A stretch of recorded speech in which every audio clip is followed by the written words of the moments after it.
Bonjour, chers visiteurs de ceneplus.com. La chronique du jour, bien entendu, porte sur les élections législatives que nous avons connues le 30 juillet dimanche, donc le 30 juillet 2017. Élections qui se sont déroulées dans des conditions difficiles. Déjà avant les élections, les conditions n'étaient pas des meilleures, avec tous les problèmes liés à la distribution des cartes. Et le jour des élections, ce problème de distribution des cartes, bien entendu, s'est posé. À cela s'est ajouté les conditions d'organisation du scrutin lui-même, créant des situations quasi chaotiques, comme on a pu le voir à Touba. Et au fond, un certain nombre d'observateurs, d'acteurs du jeu politique ont considéré que c'était vraiment un recul pour un pays comme le Sénégal, qui depuis quand même 2 décennies pratiquement organise des élections dans des conditions, au moins au plan technique, tout à fait acceptables. Alors il faut espérer que des rectificatifs seront apportés et que les responsabilités seront situées et que toutes les dispositions seront prises pour qu'on ne se retrouve plus dans une telle situation.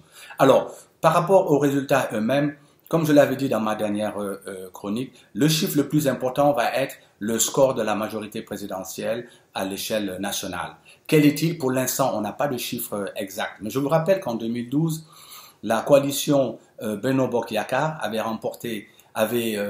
raflé 80% quasiment des sièges à l'Assemblée nationale, alors qu'elle n'avait fait qu'un score de 54% à l'échelle nationale.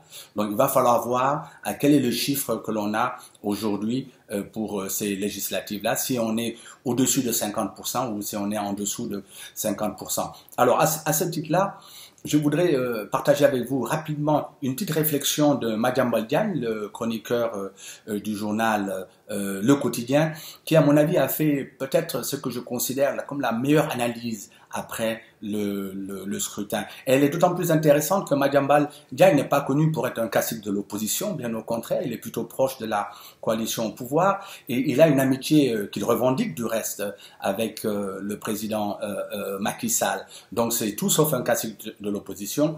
Et voilà ce qu'il dit dans sa chronique Le carton jaune des urnes. Une chronique que j'ai trouvée vraiment très équilibrée, une analyse très pertinente. Il dit, je cite, l'analyse des résultats des élections législatives du 30 juillet 2017 montre que la coalition Benno Bokk Yakaar a tiré son épingle du jeu assez facilement grâce à la dispersion des voix de l'opposition. Le système électoral, avec une prépondérance du scrutin majoritaire à un tour, a permis à Benno Bokk Yakaar de rafler les sièges de députés en compétition dans les circonscriptions. Écoutez bien, il dit là maintenant, on remarque que l'agrégation des scores des différentes listes de l'opposition pourrait révéler qu'une unité de celle-ci aurait pu gravement bousculer la majorité du président Macky Sall.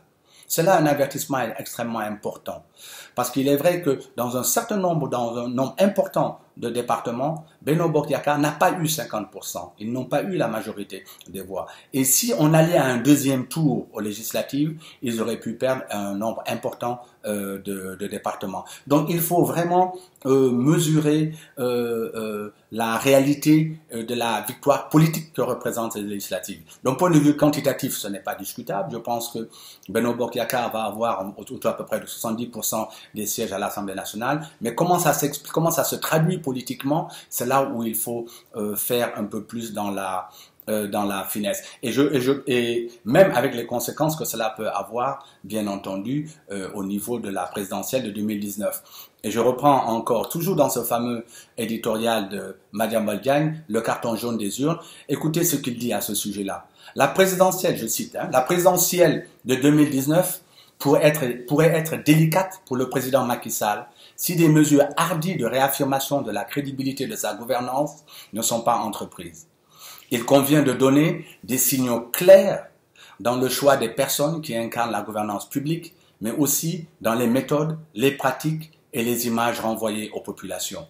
Je crois que franchement, c'est certainement, comme je l'ai dit tout à l'heure, l'une des meilleures analyses que j'ai pu lire sur les résultats des élections. Et je crois que cet avertissement que Madiambal donne à ses amis, je pourrais dire sans me tromper, il le revendique lui-même, je crois que cet avertissement est tout à fait pertinent. Nous reviendrons donc sur cette question dès que nous aurons d'autres chiffres, dès que nous aurons les chiffres officiels, on pourra maintenant le discuter de manière plus précise.